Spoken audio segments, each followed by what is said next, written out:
रिया नाम की एक लड़की थी। वो बहुत ही चंचल थी। वो अपने दोस्तों से मिलजुल कर रहती थी और उनके साथ ही स्कूल जाया करती थी। एक दिन उससे थोड़ा ज़्यादा ही लेट हो गया। उसके सारे दोस्त स्कूल चले गए और उसे अकेले ही जाना पड़ा। वो स्कूल जा रही थी।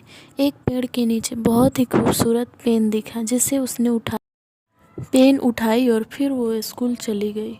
पेन के बारे में उसने अपने ना ही दोस्तों को और ना ही घर वालों को किसी को भी नहीं बताया। रात को जब सोने गई तो पेन को एक बार अच्छे से देखा और अपने पास ही रख के सो गई। अब उसे हमेशा ही अकेले रहना पसंद था। कभी भी दोस्तों के साथ नहीं रहती, जब भी रहती अकेले। अब उसे हमेशा ही उसके पास कोई दिखाई देता जिससे वो बातें करती, उसके साथ रहती, उसके साथ खेलती और खुश रहती। वो सोने के बाद भी अपने आसपास किसी को महसूस करती।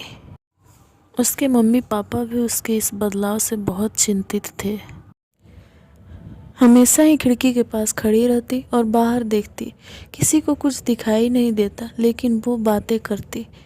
स्कूल भी बहुत कम जाती और कभी जाती भी तो रास्ते में ही बैठ जाती और पता नहीं किससे बातें करती रहती। कभी कभी वो ठीक रहती तो बहुत सोचती कि मैं क्या कर रही हूँ, मेरे साथ क्या हो रहा है।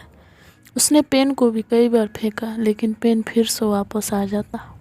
अब वो बहुत बीमार भी रहने लगी थी। अपने ज़िंदगी से थक गई थी, लेकिन किसी को क्या बताती, किसी को समझ नहीं। एक दिन उसने अपने ही घर के खिड़की से कूद करके जान दे दिया और कोई ये नहीं जान सका कि आखिर उसके साथ क्या हुआ, क्यों वो इस तरह हो।